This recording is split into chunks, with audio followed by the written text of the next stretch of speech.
Hello and welcome back. I'm Karen Gilmore and this is my channel Petrol and Paint.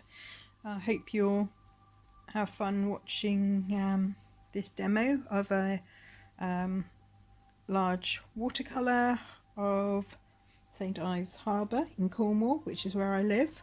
I'm a full-time professional painter and I've been painting for a long time, and we'll crack on with this. So I've already drawn this, I've pre-drawn this up, should I say. I'm not sure if you'll see the drawing so well on there. I've done it in advance because this is a boring bit to watch. So we have the hills over here of Porthminster Beach. We've got the rocks out here with Penolver Hotel and the rest of the little houses on there, and then we've got Smeaton's Pier with our two lighthouses there. The nice bit about this is I'm going to do it like a nice cloud scape up there, which is going to be reflected into the sky. The reflection of the sky will be coming down into the water. So we'll crack on and get some colour laid in. What I'm going to use is a big well-worn mop brush, and I'm going to put quite a bit of water on the sky here. The pencil I use is a 2B water soluble graphite stick like this. I don't want it to be hideously dark, but I quite like the water soluble ones because it does blend in a little bit with what I'm doing. The paper is Archer's 300 grams, 140 pounds cold pressed, and it's on a block. And yeah, let's get doing some work. So I'm gonna cover the sky with water. My lightest bits, I think I'm kind of making this up as I go along, will be along here, along there. So that's also going to be reflected in the sea, which I'm going to put in more or less at the same time. So let's put a little bit of water down here as well, because we want that to come down. Okay, you can proper slap that on. Right, so we're going to have some little bit of light pale blue popping through there, and for that I'm going to use a little bit of Daniel Smith. If this is a lavender or lilac, I get the colours mixed up, old age. So that's going to be like my lighter value just there, that's peeking through. I'm going to add a little bit of cobalt turquoise to it, and I'm going to mix this straight on the paper. There we go. I'm going to put a bit of that through the painting because there's certain areas where I'd like that to be, and as I go up I just want that to be a little bit brighter there. Because this is the first wash, you can lay this in as colourful as you like, as it were. So a bit of this on here, okay, and a bit of that because I want that to be reflecting the light bits from up there, a bit down there I think, and we'll have a little line of it along the edge here. So obviously the sea reflects the colours that you've got in the sky, but because it's water, sand, blah-de-blah-de, it's a little bit darker. So you can put on as much colour as you like here. The colour for my clouds, because I'd like this to be probably, if we're going to have a morning-y sort of shot, we're going to have a really nice pink sky, we think. So let's use some of this excuse me, lilac-y lavendery colour, because this is beautiful. Let's put some of that in there, whack it in up there, that's the colour that we want. Put that up there. So this is coming in.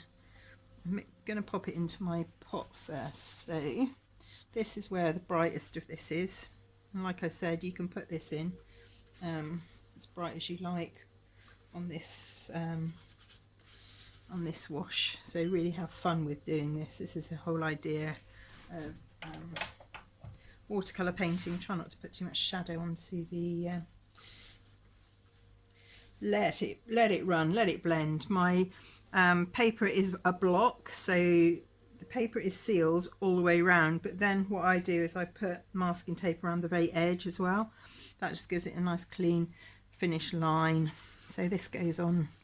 I'm going to put a bit of this in there. Where shall we put it? I'm going to have a little bit bleeding off there, just to make this cohesive right through the right through.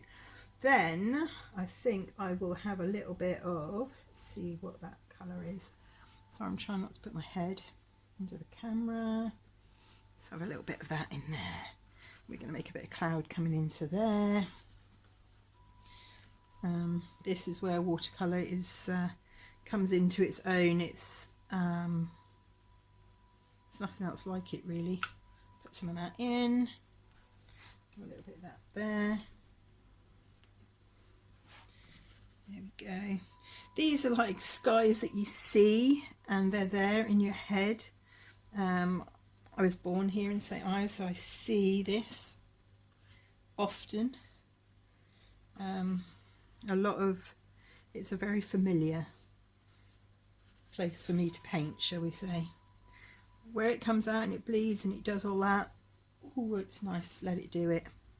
Let it do it.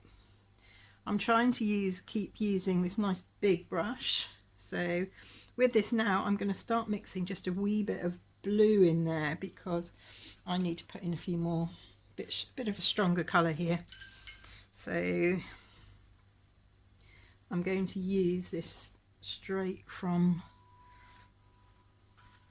the tube there, the pan. You know what I mean? That comes down there, and it's going to come down here as well. Nice. Don't know what that funny thing was there. I'm quite messy when I paint. It's it goes everywhere. This really rich colour here. Quite often I top up my paint pans and I'm really not sure what colours I'm putting in them, but it's just colours that I like at the time. So the sky, you want it to be really fresh looking, you know, it's doing its thing, which is really nice. It's doing its own thing. Right, so I'm going to abandon my mop brush there, and I'm going to take a artist's one stroke, what is this, 19 mils. Okay, this is a sable, and I'm going to whack a bit more colour into that. So these pinks are really lovely, so I'm going to add to this pink some red, but because there's already water on here, this is gonna fade, so don't worry that it looks like I'm bonkers and giving it a shed load of colour, which I am, but it doesn't matter because so much of this is going to disappear. It's going to dry a lot lighter than it looks. Okay, now I can get this stronger colours in from this because I'm now digging it right into the tube, into the pan, and getting that out there. So I want that to look nice and windswept. It's like a big blooming cloud up here, and I want it to come across and down and into there. Nice. I do talk to my paintings quite a lot. So I do say, but if you haven't seen my stuff before, my palette is quite mucky, and this is because it helps neutralize my colors, and that's what I'm sticking to. it's if it's really clean, I always feel it's I don't know, it kind of just looks a bit harsh. The colour's a bit brassy, and I don't want it to look like that. I want it to look quite natural. So this here is coming down into here, that there is going down into there. I'm not fussed about that middle ground at the moment, that I'll deal with later. This little bead of colour that comes down, that's really interesting because just flick a few bits on there. Again, these all blend in, and it's just makes a bit of interest. That little bead of colour is really workable while it's still wet, so quite interesting, and you can bring the colour down into the rest of the painting from that little point. So I'm going to leave that there like that, which is quite nice. I'm going to add a little bit of neutral tint, which is this one here, to my mix here, and a little bit of Payne's Grey, which is like what I use a lot of, and I'm just going to whack some of that in there as like a little, just to make a little bit of interest on this side here. There we go, bit of that, whack that in there, and that's because I want this cloud to stand out a little bit more. So what's up there needs to come down here.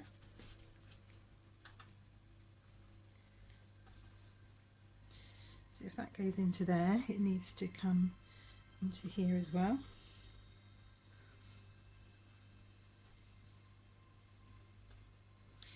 See, the ocean is always darker, and if you squint at something, it will give you your darker values, so you can see where they need to be. So normally I'm doing this sort of plein air out on location, but I just want to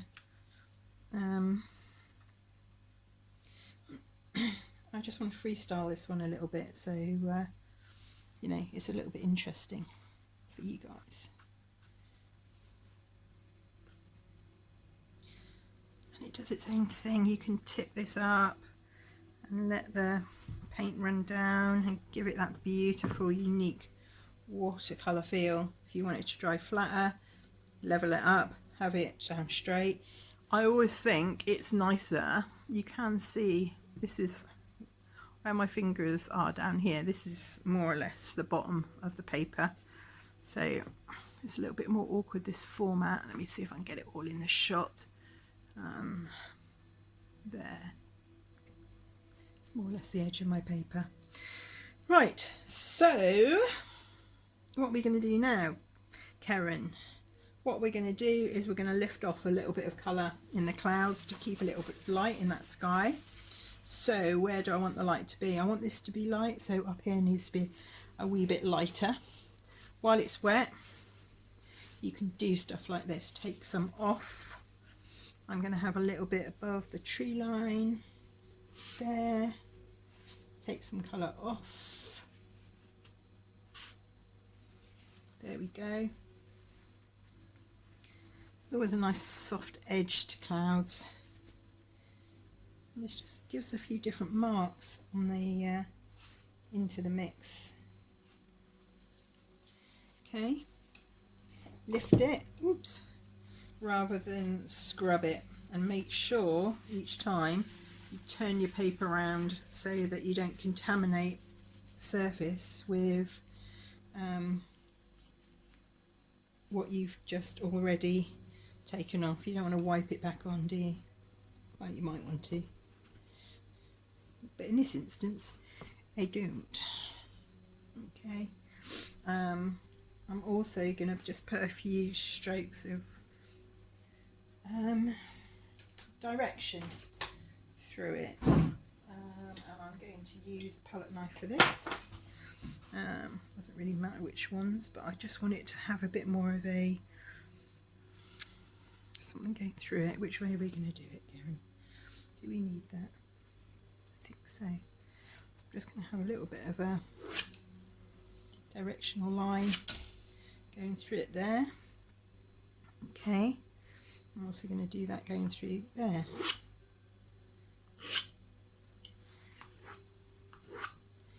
Because I like doing this, it's part of what I do. So I'm going to, while it's still wet, remember you can still drop colour into while it's wet. Make sure you're getting the values that you want where you want them before it dries, because once it's dried, hey, it's done.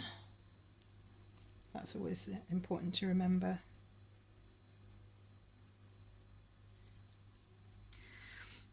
So drop in your colours now while this paper is lovely and wet. You can keep it wet if you have one of these little, I've got one of these, a few of these little spray bottles, which are quite nice. This makes it workable for longer. Okay.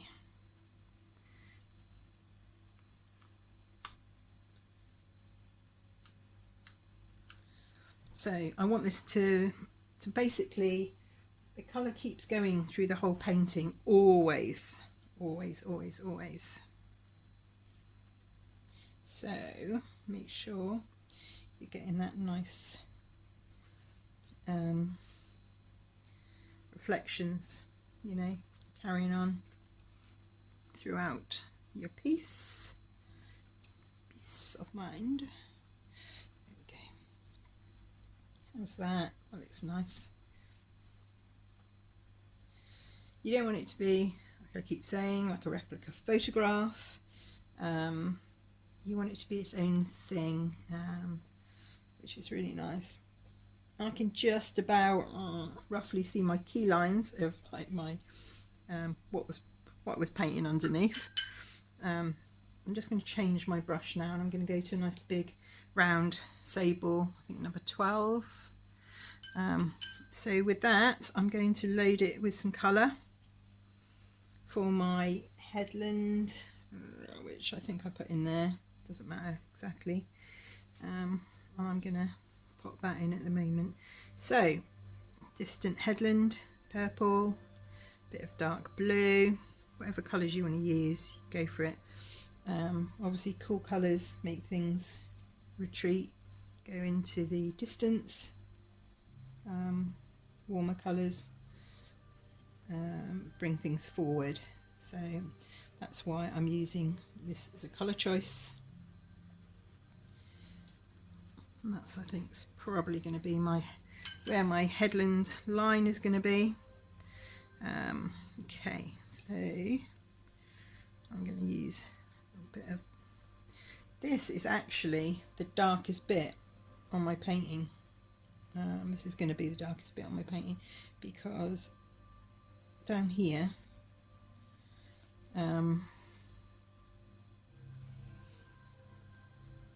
the pier on the lighthouse is going to go up there afterwards. So that's just the key line for it, which is fine. There we are, there we are. Okay, and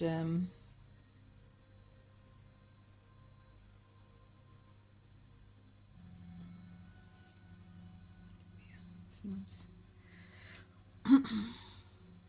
Bring that down because it comes down here like this.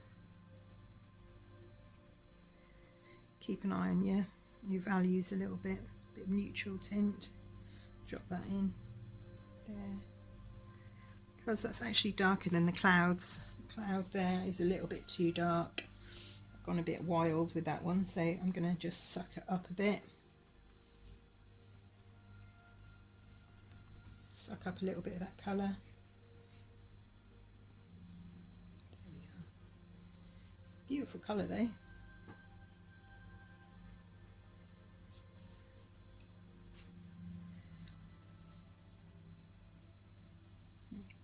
Do a little bit of that over there as well.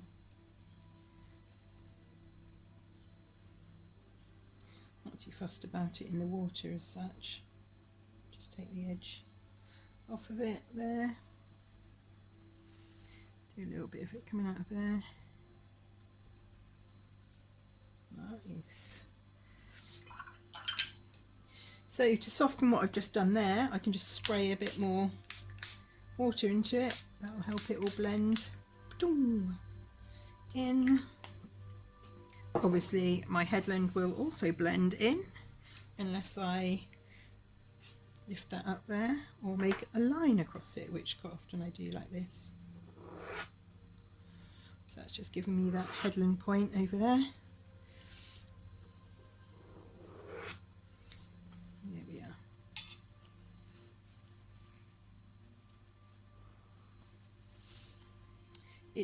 I always think you're better off with a really nice quality paper and crappy brushes than anything else, because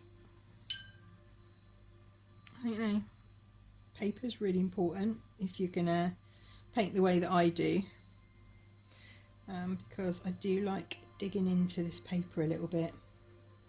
Now because I've sucked out that colour there, I'm going to replace it with a little bit of drama, because like I said, you know, you can keep dropping paint in, it will just disappear at the moment while this is still wet. I'm going to put a little bit of that darker value on that. So I take it away, put it back, but you can do this, you can play around with it like this while it's wet. Now let's get a bit more of that beautiful lavender. I don't know if it's, like I said, I don't know if it's lavender or lilac, but just don't want that red to be too brassy there. Red's a funny old colour.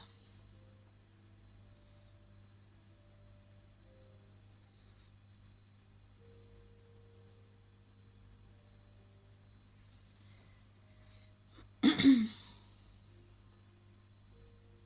we are. Oh, that's really nice. I like that.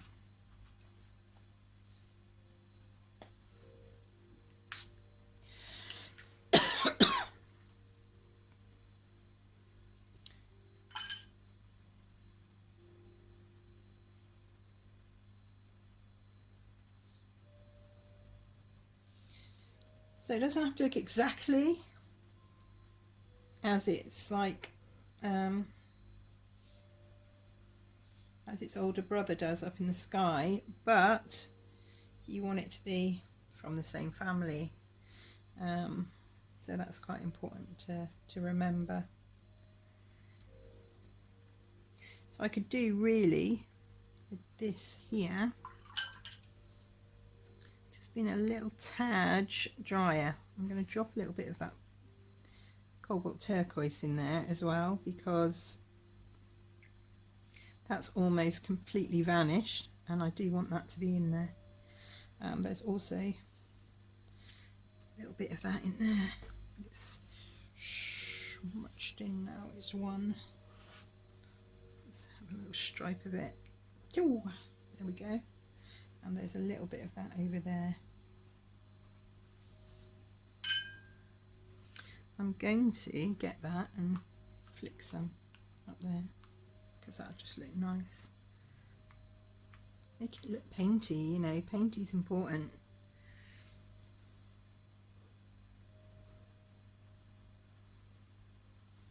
Drop some of that in there, and down here.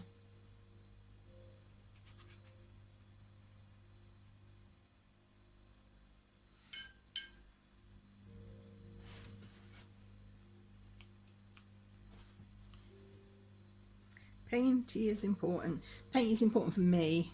I paint for me, actually. If people like it, bonus. But don't get bored with your paintings. Make it so it's fun. Enjoy doing it, because God, if it's not fun, then what's the point of it all?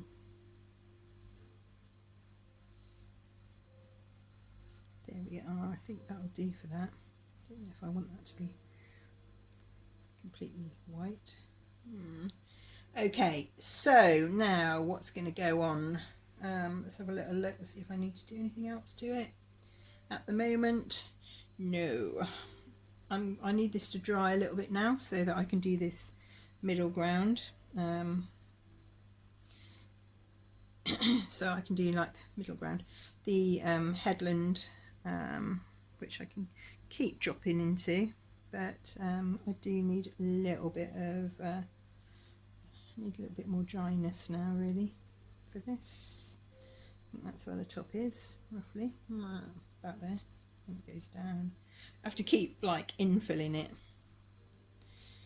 keep defining it. You can make up my own terminology as well. I've never been into reading much about painting and techniques and things, so a lot of what I say it's actually I've just made it up. Okay, so I like that. I really like these colours for this because I want this to be quite bright and vibrant. I want it to be like one of those, wow, look at that, did anyone see that sunset this morning? I want it to be that sort of shot. If you flip water on like that, it just makes it like amazing. Look at it. Just, I love that, where that does that. It's just, I find that really interesting, and that's what watercolours, that's how it's so beautiful. Right, stop now, Karen. Let it dry. Going to give it half an hour. I like it to dry naturally if I can. So give it one shifty up so we can have a little bit of downward. To keep trying to replace this in exactly the right spot for you guys. Okay, I'm going to leave that now drying for half an hour and then I will be back. Hi and welcome back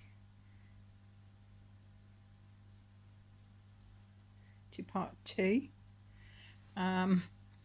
As you can see, we have dry, so I can rub my hands across the painting and you can probably see quite a change in the actual tone of the colours that are on the painting.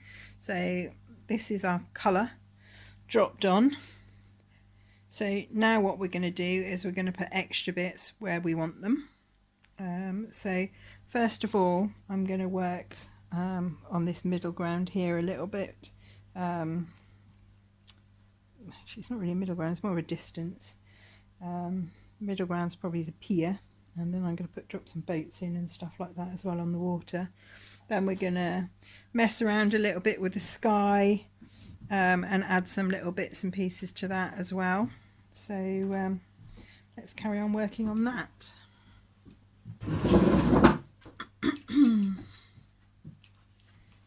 So I'm going to carry on using my big number 12 sable brush, and I'm going to just drop in this headland in the distance, which kind of, I can roughly see where it was. I kept adding to it in the last one, but let's pop a little bit of colour here. So I'm putting a bit of raw umber, a bit of, yeah, let's put a little bit of that purple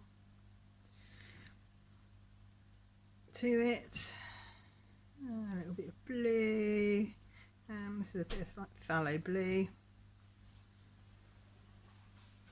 So I want to keep it kind of cool looking because obviously, like I said before, the blue colours, cooler colours, make it look more in the distance. There we go. So let's put some of these in here. We're just going to try and get this more or less in one go. Where's up here going to come to? Up here's coming to there. Okay, let's put this headland in. So this is Portminster Point going up here. There we go. The highlights and things I'll put on at the very end. So I kind of keep repeating myself, but I quite like adding highlights, which I'll use either Chinese white or white gouache, doesn't bother me which. That's kind of part that I enjoy about the painting. So I know some people don't do that and they'll leave or use masking fluid. That's not really my bag. It just feels a bit too false and a bit too faffy for my liking, so I ain't gonna do it. I don't believe in, you know, when someone says to you, oh, you can't do that, it's like, why can't you do that? You can do whatever you want, it's your painting. So there's my piers going to come to, I don't want it exactly in the centre, I want it just off centre so it can come to like about there, and this line I think is going to come to, let's put that over there a minute, okay, there we are, and then I'm going to bring a little line slightly closer down, so I'm going to add a little bit more blue, more of the blue Payne's Grey, which is a really nice dark colour, but it's blue tinged, so it's I'm just putting this a little bit stronger. So this is a little rock that sticks out off the end of Penolver Point, and just brings this little line here a bit closer down, and up here on top of these rocks you have a load of buildings, various types. There they are. Look at them. Right, so that's just my key line for those. And talking about key lines, what I'm going to do now is put in the key.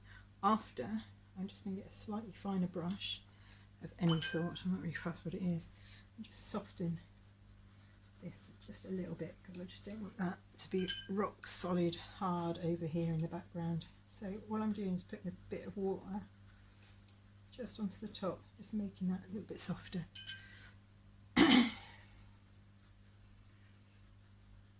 There we go. So it's just nice to have, I don't want it to be really, really tight.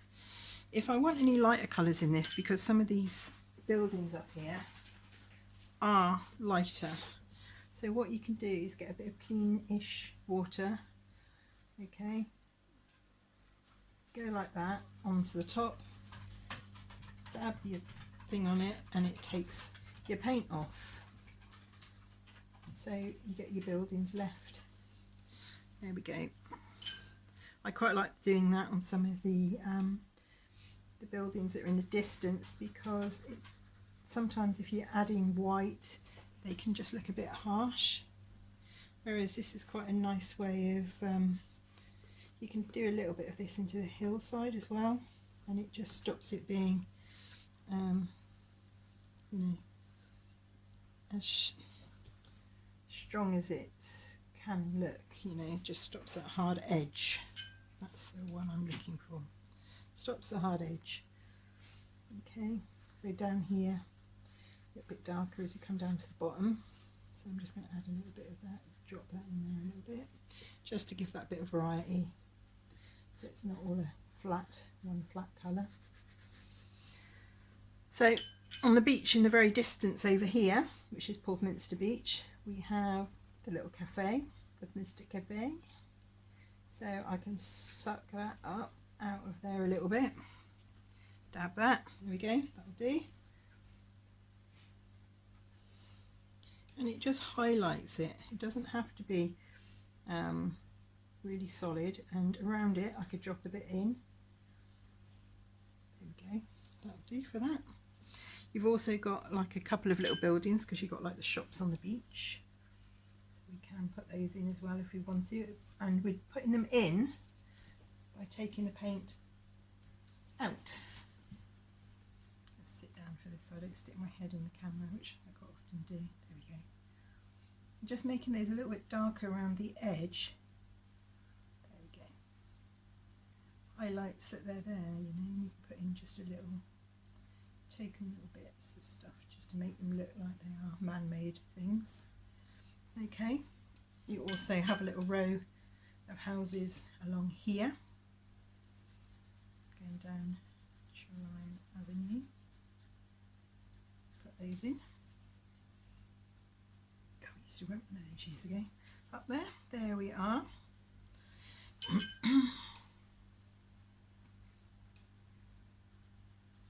Down here we've got some buildings, so again, dabbing it is a little bit better than rubbing it. Dab the paint off.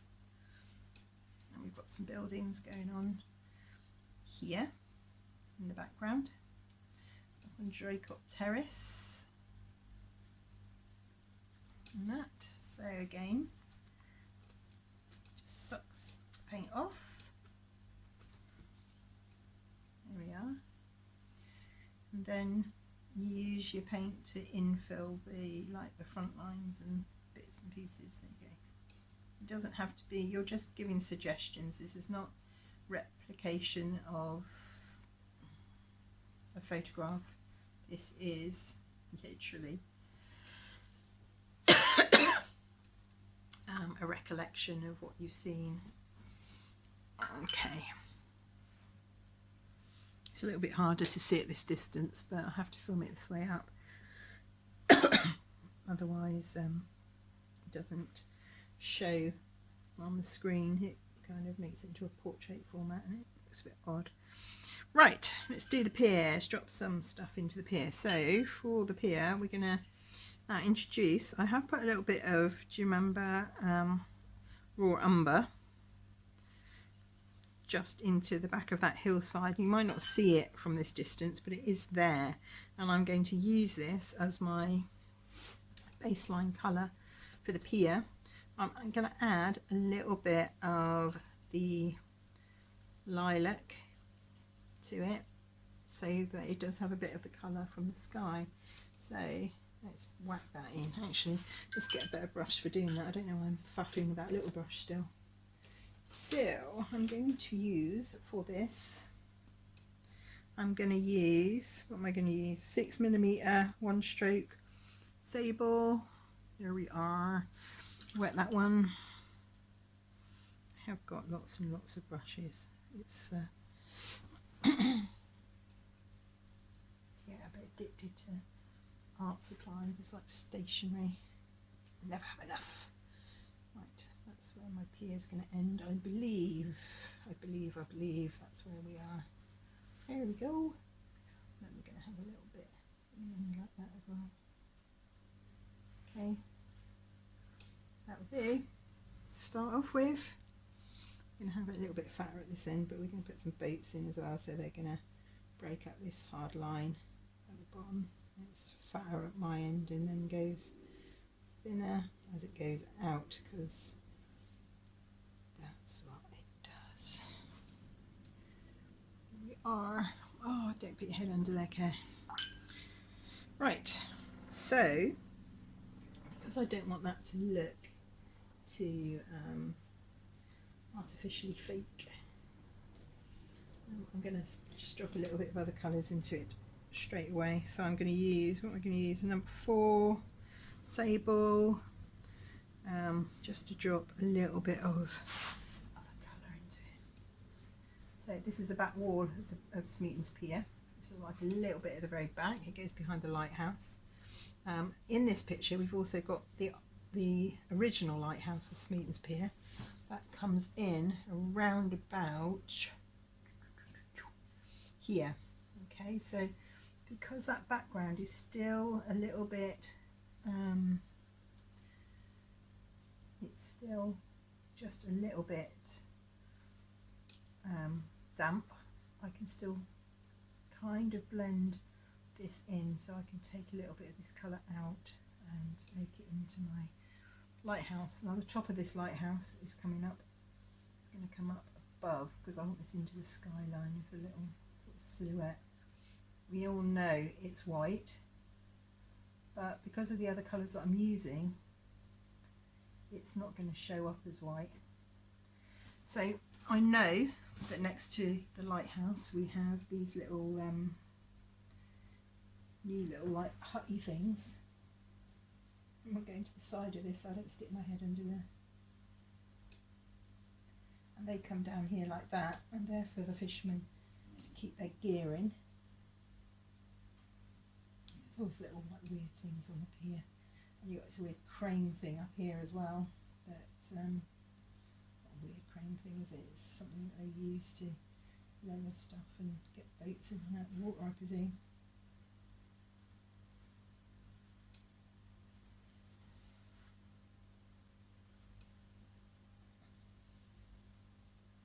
Okay, just put a little bit of darkness down there, and it just gives a little bit of definition.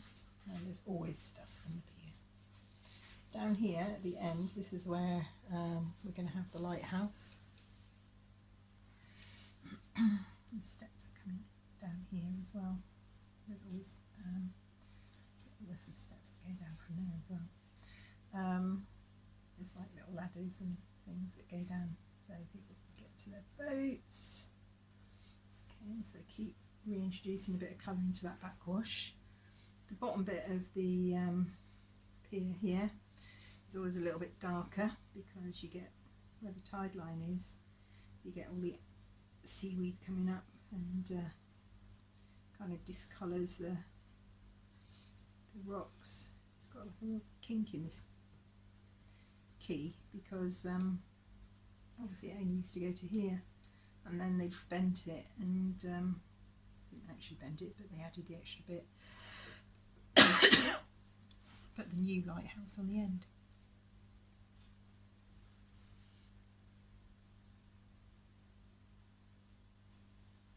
And I should know exactly what year that all happened, but numbers, I'm afraid,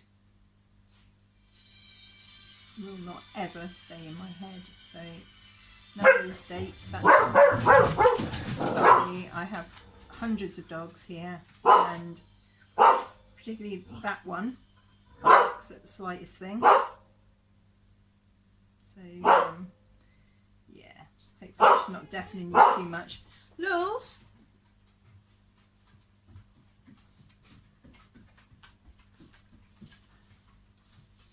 I don't know why she's taken up to bark. So moaning, it's not my stomach. I don't know why she's taken up to barking at Dave's telephone ringing there. It's quite bizarre. But any old excuse. It's because the house is quite quiet at the moment. Normally I'd be at the studio. It's too cold to be up there this time of year. So I'm just going to put a little bit more detail, like some roofs, maybe a few little, you know, little windows over there. You can't really see them up there. I'm just doing this for you, not really. So a little look up there. There we go, just so that you know that those are buildings. I know they're buildings. See the roof lines, maybe. Same as those ones up there. One on Porthminster there, there's a little castle on top, but we're not going to put that detail in from here.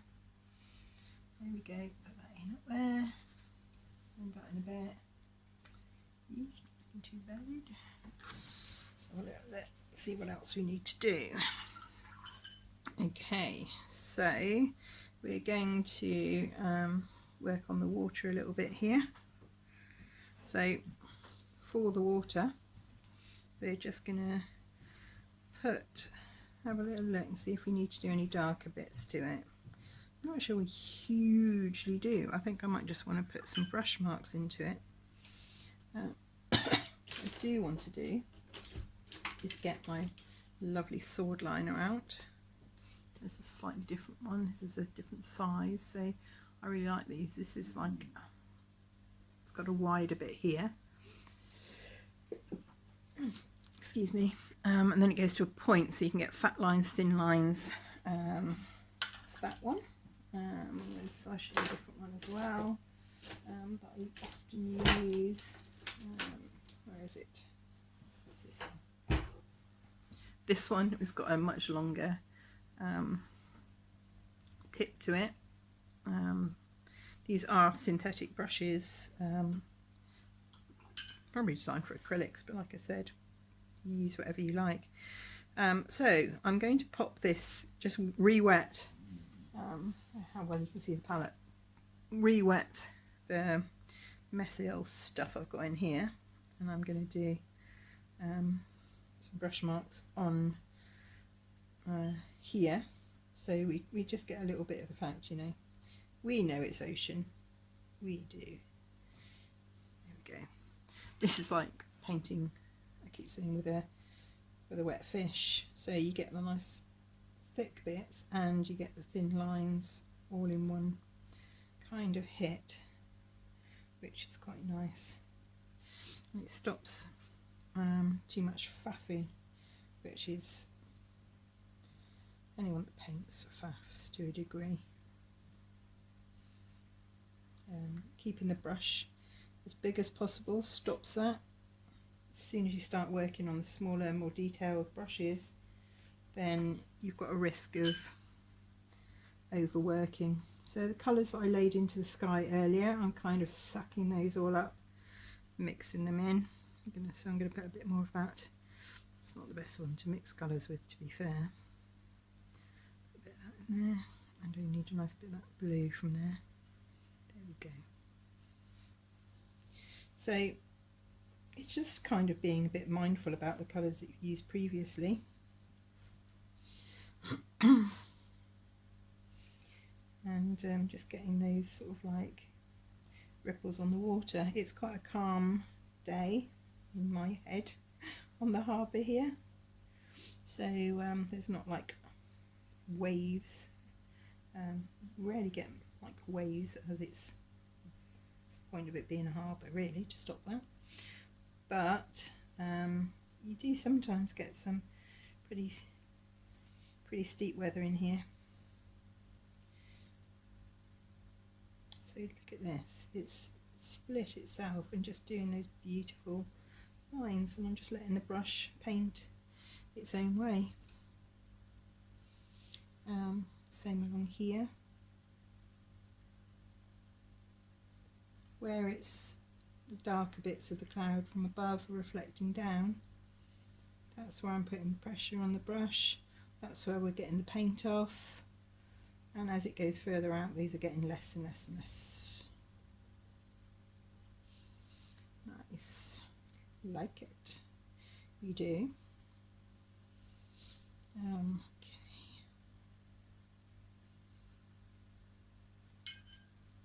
I really hope I haven't stuck my head completely under here, because that's not a good look. So it just gives you something, gives the viewer something a little bit more interesting rather than just colour. You know, your lines, your shapes are really important. Big shapes, little shapes. I was going to say cardboard box afterwards, but that's just misspent youth, isn't it? Right. So have a bit more of that in there, shall we? And again, you're closer here, so you're going to see these waves, and you know, waves, the ripples on the water here, and as it goes out, you'll see it less.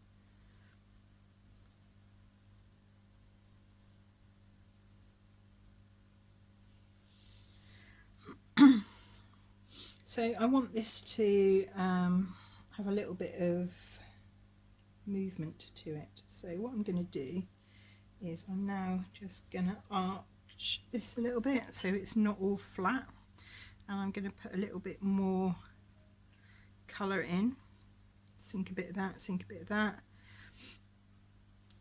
add a little bit of that lovely colour there, and we're just going to do some nice sort of like, ooh, there we go.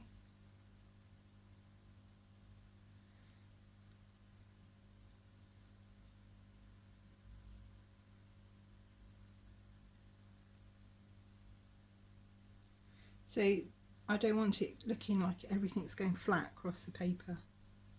I now want to get a nice little curve here. And I want to get as much of this in as possible before I start adding those boats, because this is like uninterrupted. Sorry. That's again the alert barking of my hounds. If they go completely bonkers, I will stop the camera briefly and actually go and see if anyone's at the door. Right.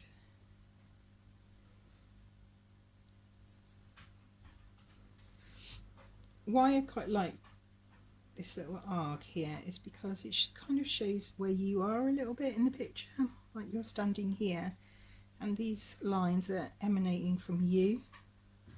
Right, so I'm going to have a little bit more dark into this here, but I'm only going to do this in a few places because a little bit of definition is good. And I'll add some, opposite of like the way you're supposed to paint watercolours, I will add some white highlights at the end. Normally watercolours, everyone says, oh yes, paint from light to dark. Yeah, if you want to, you can do that. But, you know, like I said, if I need a little bit more lightness, I'm going to add that afterwards. I quite like mixing a little bit of the white with some of the colours, and that then stops them being transparent and it makes the colours opaque, so you can infill a little bit of stuff with some opaque watercolours, not being far off gouache isms. Like I said, you can add the water, just keeps it workable and it makes it blend into itself a little bit. So I'm just going to use my other sword liner here for some different shapes. You never want everything to be the same all the time because it's boring then, you know.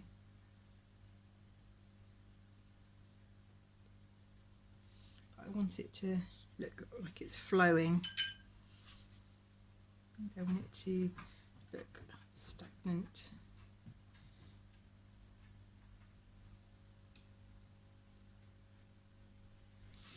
And I'm going to bring some lines down this way because that's the way I see them, you know. Water goes that way. Like I said, I don't want everything to be, oh, it's all horizontal. Have some vertical lines, it's nice. Makes a bit of variety into the whole picture. Right, before I go completely bonkers now, let's see if we need to add any more colour to the water down here. Overall, maybe just a bit more dark there. Maybe just a bit more down here because it is darker down this bottom corner.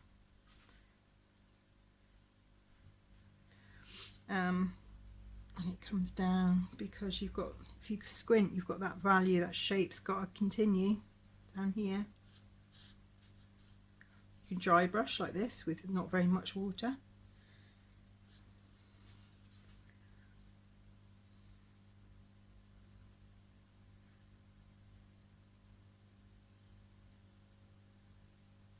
I don't want it to start getting mucky, that's the thing. Don't let it get mucky because then it starts looking laboured and you don't want it to look, you want it to look natural, you don't want it to look like you've had to try too hard. Okay, so the one bit I'm not too keen on when I look at this is that umber on the pier. So what I'm going to do is I'm going to tone that down a little bit with a bit of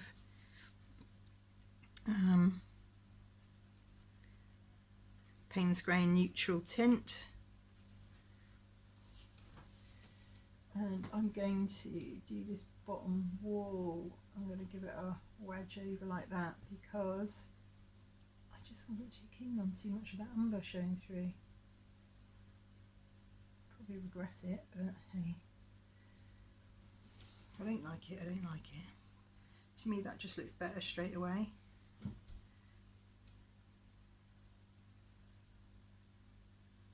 think it was just introducing that new colour on its own, which is too much. That's better. Straight away you've got the warmth coming through of the umber, but that's just taking that newness out of that colour. Right, so we're going to put a few splatters on here because I like a little bit of splattering going on. So which brush are we going to use? I want a synthetic longish brush that's designed for acrylic, so something like that.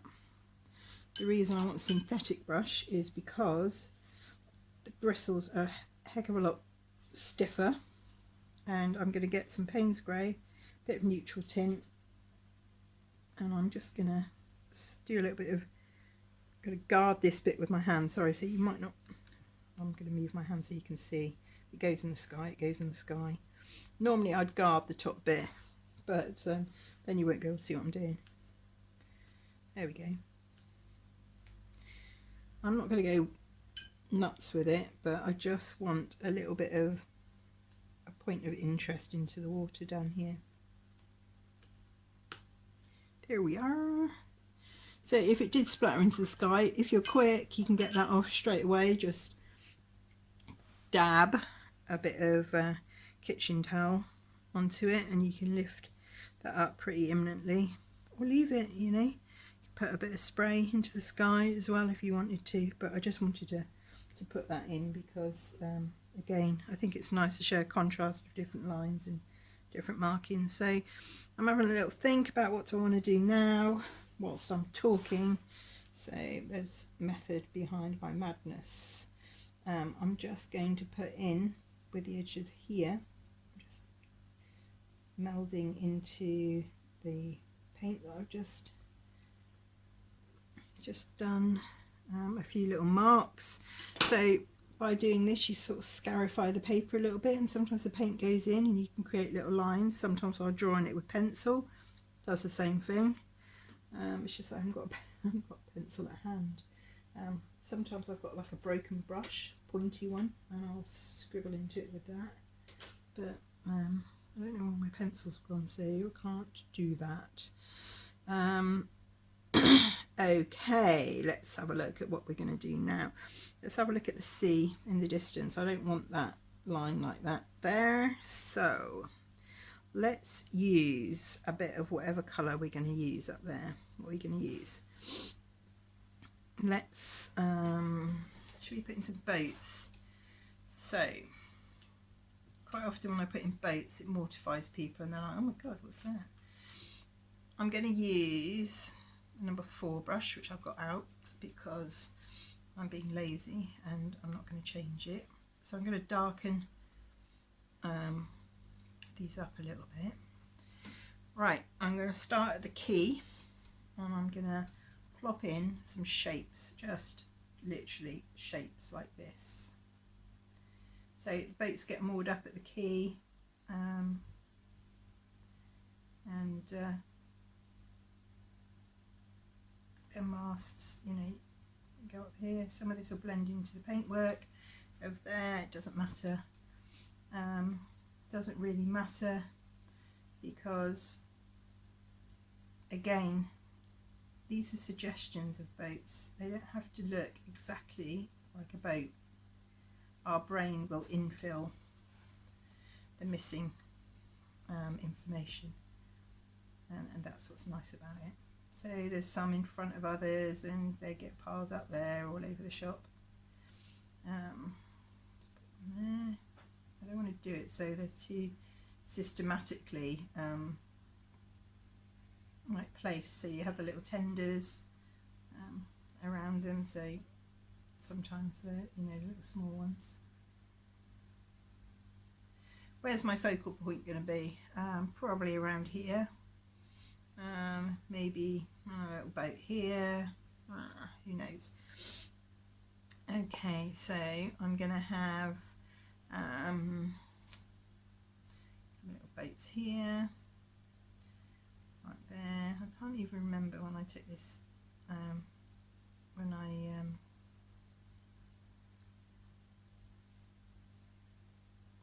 I'm thinking about this, is kind of going to be. Different times of year, you see, depend on how many boats you're getting in the harbour.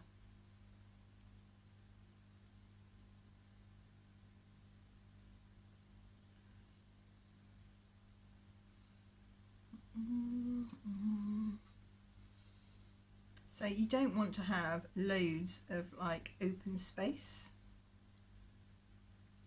with boring open space, should I say, because you know sometimes a bit of open space is good, sometimes it doesn't really do much for you. I'm going to put the shadows on these afterwards. Let's just get the boats in a minute first. Where are we going to put them? So we can have a little like boat down here. It's in a bit closer. This one could be like a little like rowing boat or something. Put that there.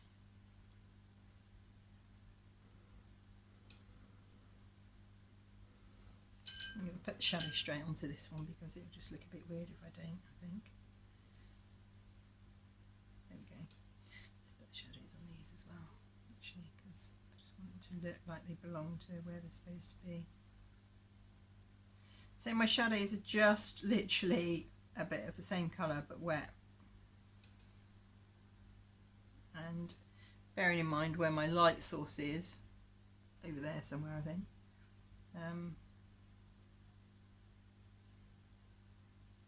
this is the side. It's going to show the shadow.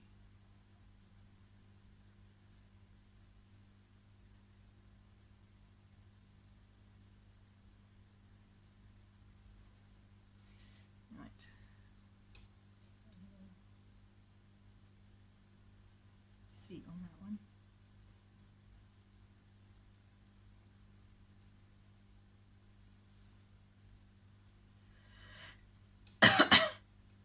Excuse me, coughing and spluttering.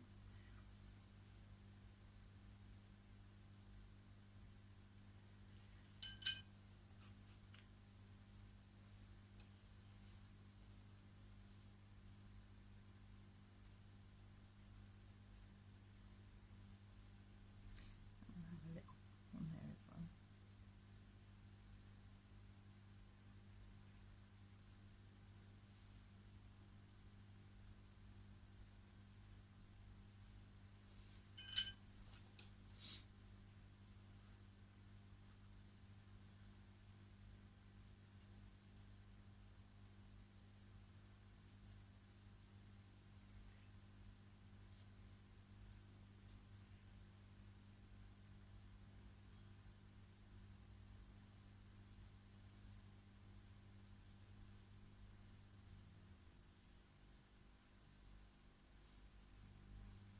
So I'm just having a little ponder as I'm doing this and thinking where I'm going to put my other little boats.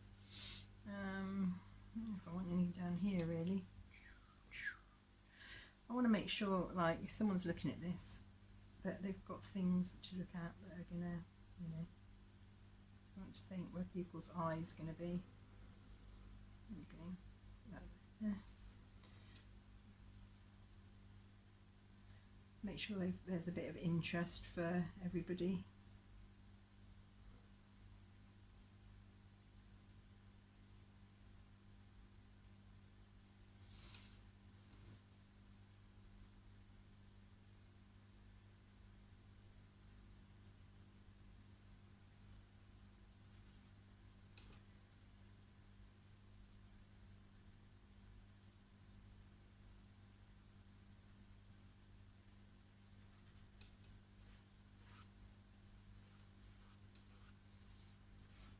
There's a bit of a fingerprint on there, bit of DNA for history.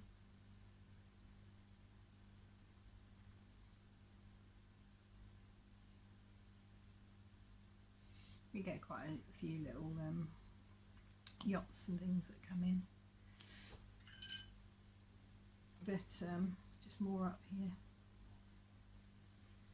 So because of the light in the sky, the lighting, there's going to be a lot of like the glow of that colour is going to be on the actual boats themselves. So you know, you might not see a lot of actual white. If you do, it will be kind of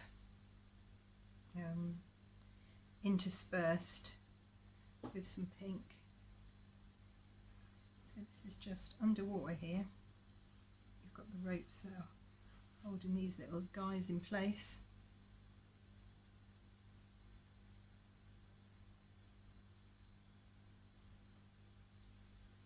They're tied up to the wharf.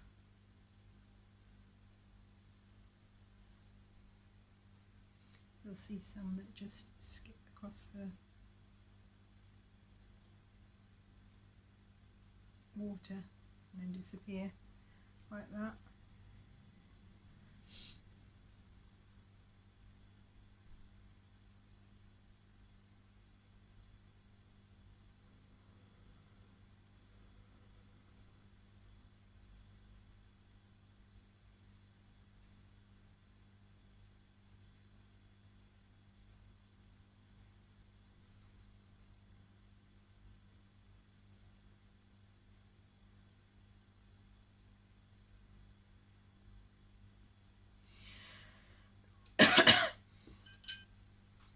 Look, see where else we fancy putting any little boats, or is that enough? Let's see. Nah, not enough, to be fair. I don't think we need a huge amount more, do we? We just need some lines, some underwater lines going out. I like the underwater lines because it just gives a bit of you know, the cityscapes where they put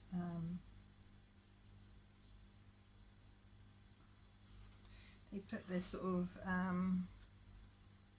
cables overhead and stuff. I always think that they look so lovely because it makes like directional lines, and I really like that. Oops, we're a bit chunky on that one. I don't know what I was doing there. Get rid of a bit of that. Put a bit of extra in with a rigger, I think, afterwards. It's dried a little bit. Just takes it back out there. But yeah, I always just think they look really nice. White lines, paintings. Right, where do you go to?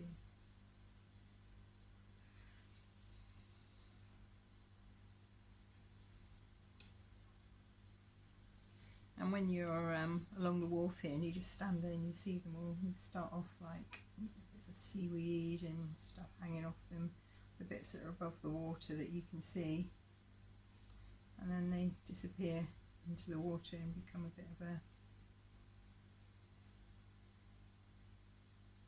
a blur into infinity. They're going out and they're either their little boats, aren't there, that they tie onto.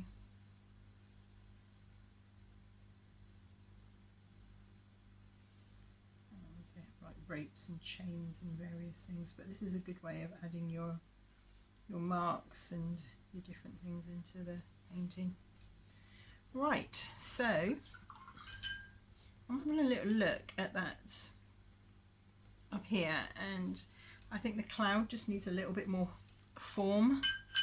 So I'm going to now work into that a little bit with some of that beautiful pink and just make this here a little bit more of an evident cloud, because I was down there and saw this sky and just thought that is just amazing. And it's just etched, and you get really, I always think winter skies are just fantastic in Cornwall. You get amazing colours. And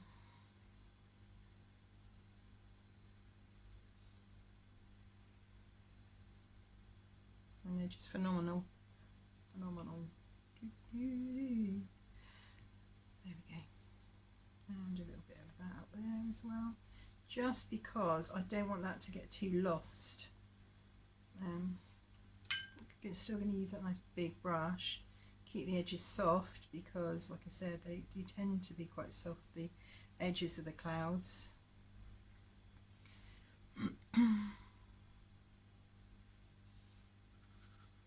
But I want this to be a definite cloud.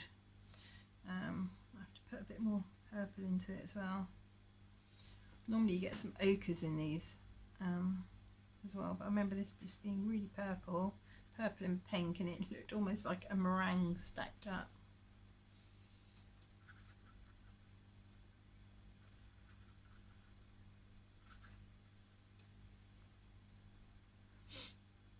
I hope I do it justice.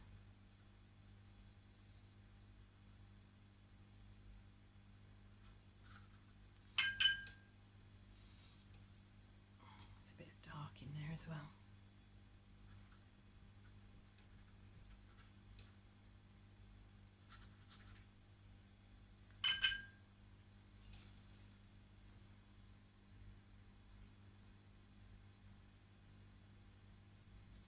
I've got a few friends that are photographers, and when I see these skies, I don't always have my camera, you know, on my phone. I don't always have my phone on me when I'm out walking the dogs, and I see these and I'm just thinking, oh, really should always bring that, because then I have to occasionally I'll ask a few friends whether they possibly had any shots of that amazing sunset, that amazing sunrise, or you know.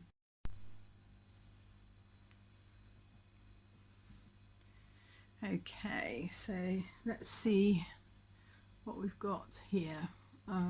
We just need to put a little bit of light tones into the painting, because it needs lifting, shall we say. So I'm going to get a synthetic brush for this, a number 3, just a round brush, and we are going to pop a few highlights in where I think they need to be. Firstly, one I definitely know needs to be, actually for that one, I need a slightly narrower one, because I'm going to do the lighthouse first on the end of the key. So I'm going to use a number 1 synthetic for that. So I'm using Winsor & Newton white gouache. There's only this gouache here. For the lighthouse. And I've deliberately put the dark tree line behind it so that it's going to really stand out and look lovely. Now I know I could have put some white, what do you call it, masking fluid on, blah blah blah. Where's the fun in that? I wanted to paint the lighthouse white, so that is what I've done.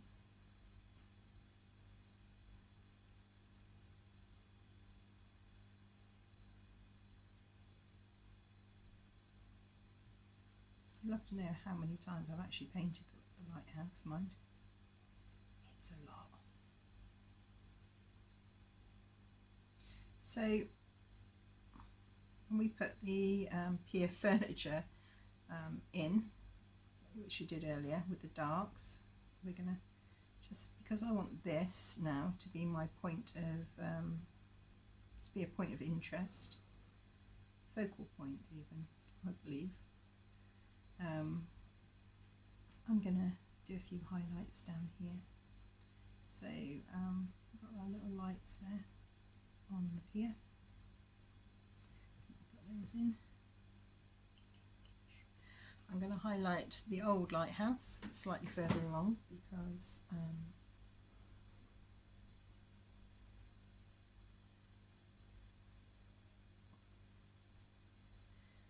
just going to highlight bits of it.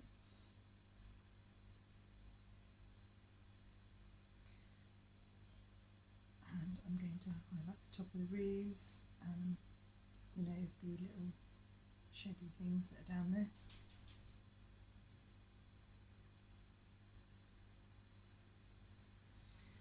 So there's little things that you can do like this that make a big impact.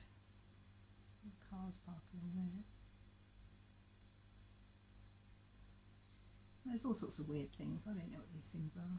There's like barrels and tubs and genuine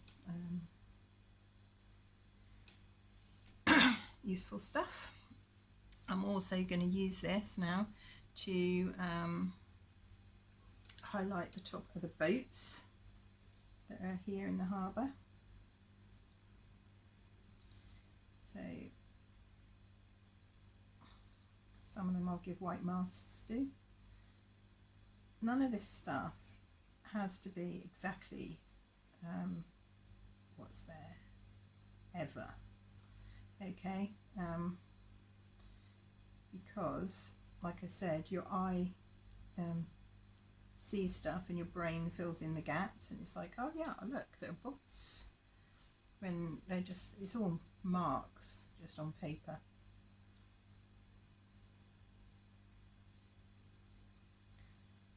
Most people know what boats roughly look like. We've got the old Cornish luggers doing their thing. I don't know if there's any in the harbour this time of year, to be fair, but you know, they're familiar things that people see and they're aware of what they are. Now this bit, like I said, is a bit I really like. I could kind of just skip to this. So why I'd want to do this in advance with masking fluid, I don't know. Maybe I've just not, like I said, practiced enough with masking fluid. I don't know. Maybe the rubbing off of the white stuff gives you the same buzz as doing this. But I like it, so I'm going to carry on doing it. There you go.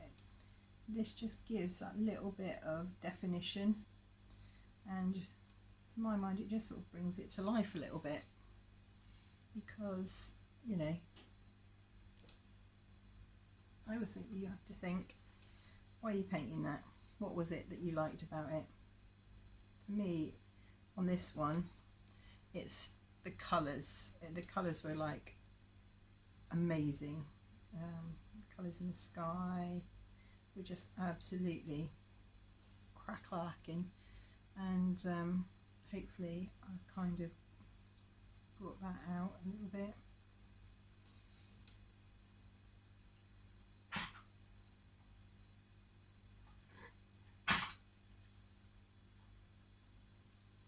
I'm going to do a little bit of extra stuff to up there in a minute to that cloud.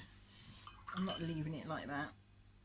It's going to have a bit of extra work, but just going to do a bit of stuff on these boats in it while we're in a boaty while we're doing boaty stuff. Use a bit of the bigger brush now.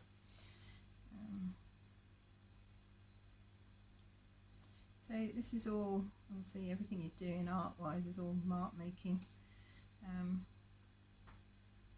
Make them matter. Make the marks purposeful and make them matter. That's the best bit of advice. If you do it, mean it, and keep it really clean, you know. I think you ruin your painting when you start faffing and trying to do too much detail. You don't need to do that. I don't think people play enough with painting. I think they always want something that's like a finished piece, and you know,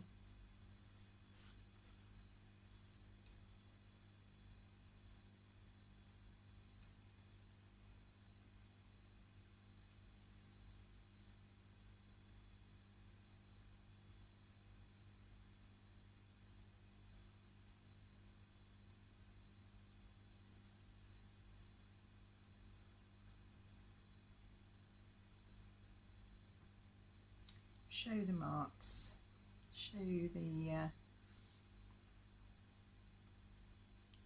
brush work.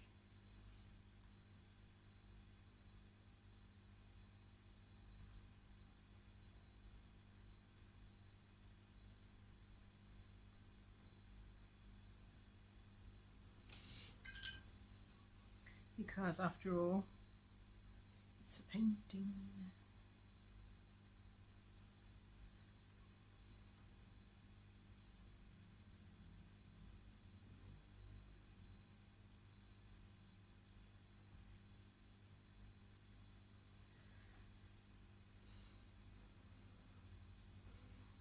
I know that people, a lot of people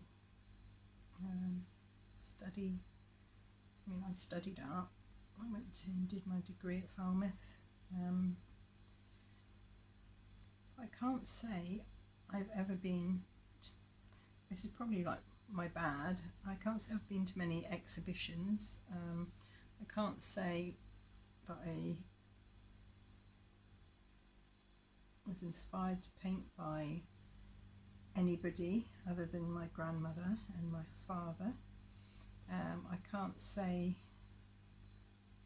I'm inspired by the work of anyone in particular.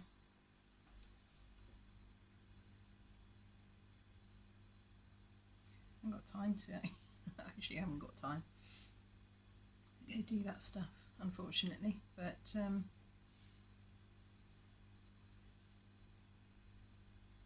paint for yourself. Enjoy it. You don't have to be like anybody else. Find your own groove.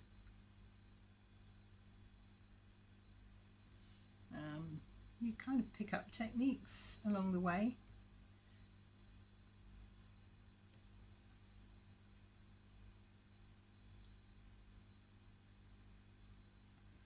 I'm sure a lot of people really talk, but I see myself as a painter rather than an artist, because I don't know, these connotations that you have to be artsy fartsy and lovely, and I'm a bit miserable.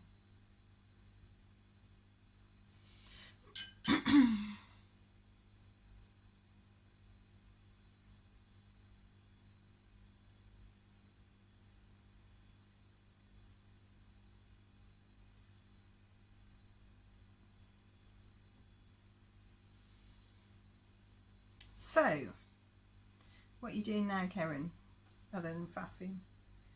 What am I doing? I am actually just faffing now, but I'm enjoying it, you know, I'm enjoying my faffindom.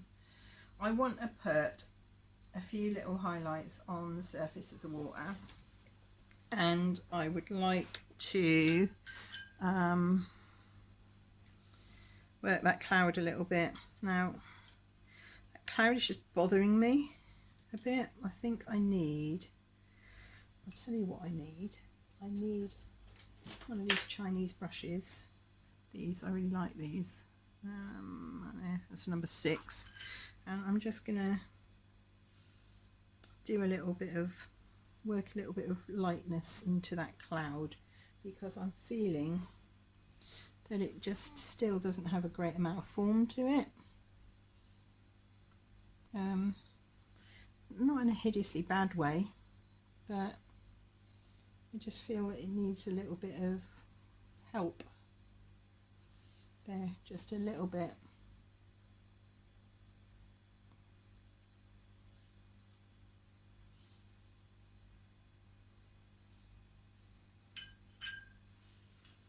Maybe that one's a bit big. I do have another one, smaller one. What number is this? What are you? Number 3, 0. I quite like these because they hold quite a bit of paint and you can still get a really nice point to them.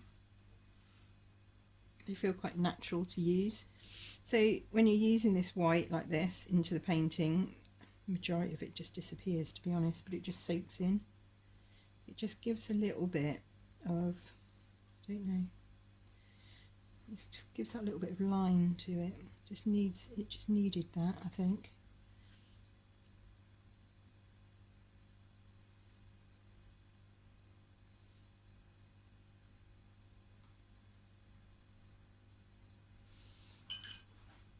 It's just the weirdest cloud.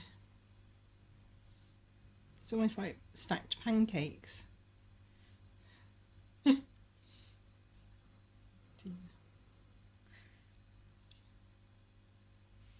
don't think that's like a proper definition of the type of cloud it is. It's probably got some fancy name. Maybe it's just a little bit too... Maybe I just need to soften it right down. Don't know. Don't know.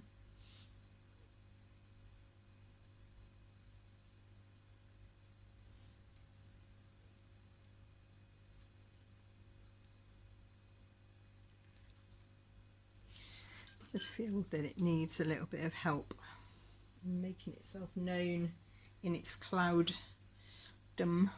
Right, and I'm going to put a little bit of white in here because that's up there between that and that. We've got a little bright patch in there. I'm going to reclaim that, make that a bit lighter.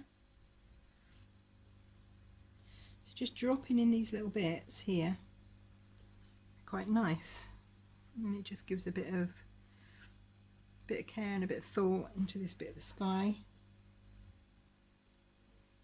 So I'm going to bring some in from the other side as well, like this. It comes across, so it's not all just on that one side.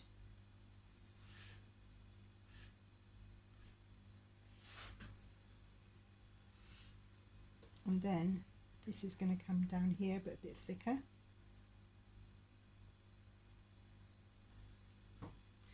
Where I've pre-scarified the ground there just a little bit.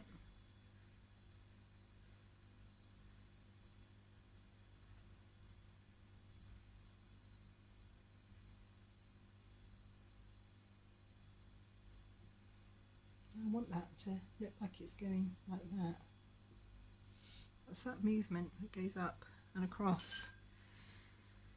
There we go. Drop that in. A bit up there as well. And some of that up there. And also there's a bit of that right going up here through the pink there.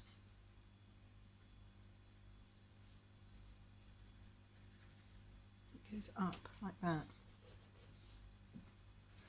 Right the way up and through. Bring that in so it's got a nice soft edge to it.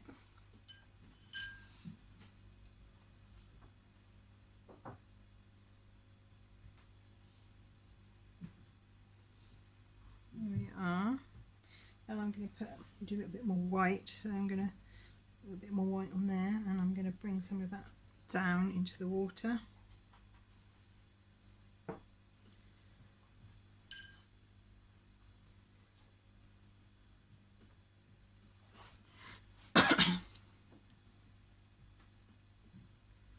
Right, so where's my light bit on the water? All the time I'm going to keep looking at this, and I'm going to keep dropping some lightness in up here.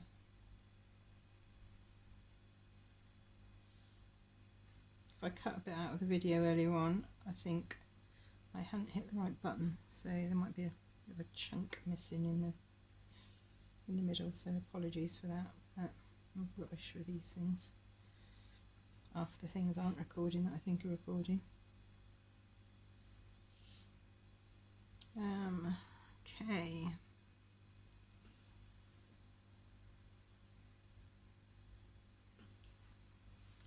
can see where it disappears there, and it just needs that extra bit dropped in.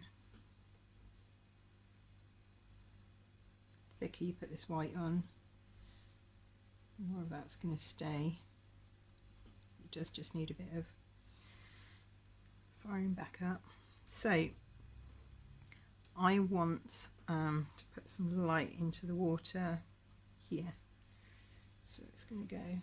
I did leave that way earlier, but I think it's kind of lost itself a little bit there. So I'm just going to put some of that in there.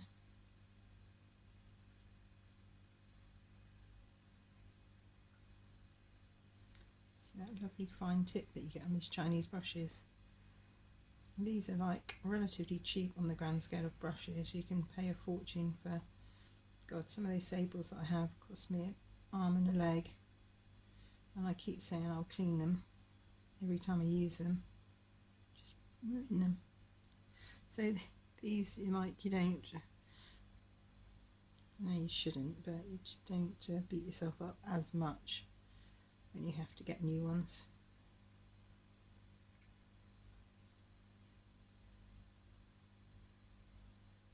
I mean, some people are really good and brushes last their entire life, but I don't know what to do to them.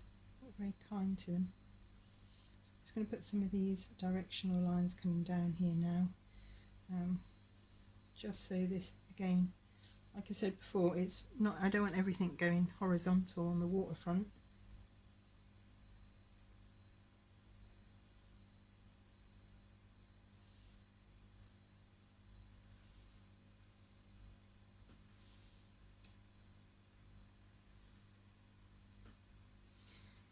That's quite nice. And I think I just need a little bit of lightness down here as well, because this here seems to have gotten a little bit, just seems to have got a little bit dark.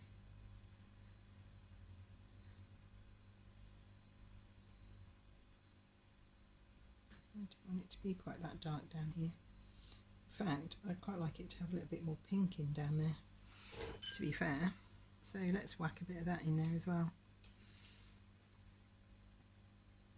This will sit really nicely on the top of the Payne's Grey, because it's kind of like an opaque colour, and I'm putting it on really thick, so it brings a little bit of life down into this bottom bit, because otherwise that can just be very dark and very boring. And I also want to bring some of this colour down here, and I'm going to put some pure red down there as well into that. That's that beautiful scarlet. I'm not going completely bonkers, but this will just bring this foreground here nice and forward, and you'll get a little bit of the warmer colour. Will do that to your painting. While we've got the red out, while we're talking about the red, I always add a little bit of that to my boats and my focal points. So up here, where my focal point, there's always a little buoy. Like a little thing to go into the water there. So we'll put some little red bits on the pier, because again, I will go to those. The boats have little buoys on them to stop them bashing into things. Bigger boats, anyway. That definitely has some. Not too sure about those ones. Those are more like yachts, and they don't tend to. I think they're like a bit more careful about what they're whacking into. And this is just gives a little bit of something, you know, for your eye to see, really, as much as anything. I don't feel that I need to do a huge amount of extra to this. I'll give that a little red line across it.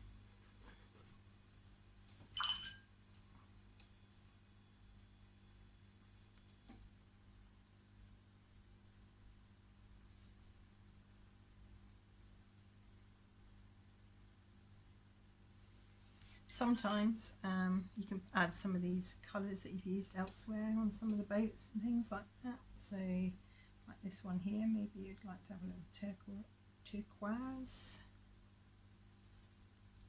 a bit of turquoise line to it.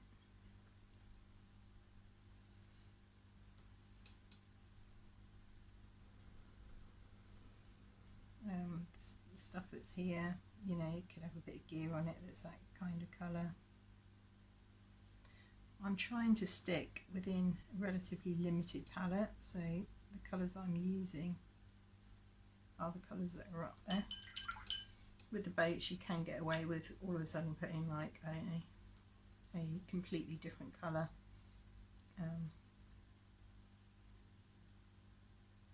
boat into the, you know, a different colour onto the boat, but you don't actually need to.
There we are.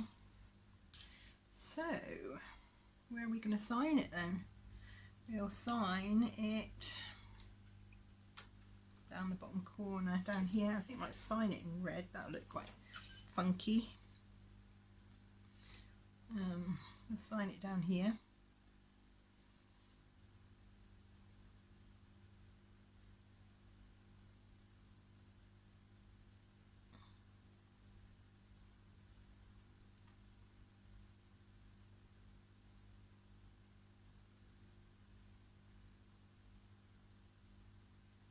There we are.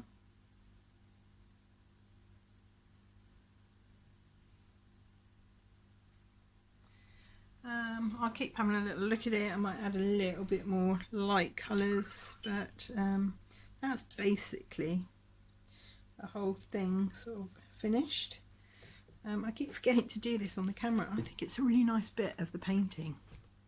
It's like unveiling, as it were. So for me, taking the tape off is real fun. And it just shows the piece as a final bit.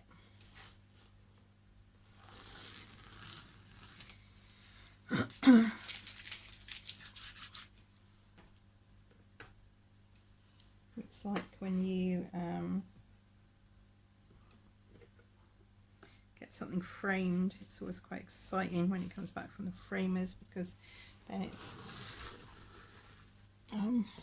you know, then it's a finished piece. So getting this, oops, sorry, trying not to get in the camera's line in it there. I don't think I did too bad with it. That's alright. There you go. So that, if you can see that, is our beautiful winter skies that we get in the harbour in St Ives. See if I can get you a little bit closer to see it, if it'll zoom in on itself. There we go.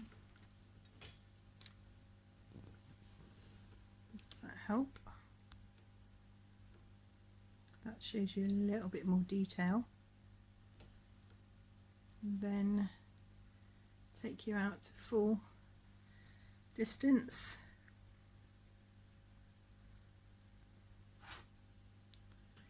Good job. Hope you enjoyed it and it gave you something of interest. There's no real reference photo for this one, I'm afraid, but shout if you've got any comments, if you've got any questions.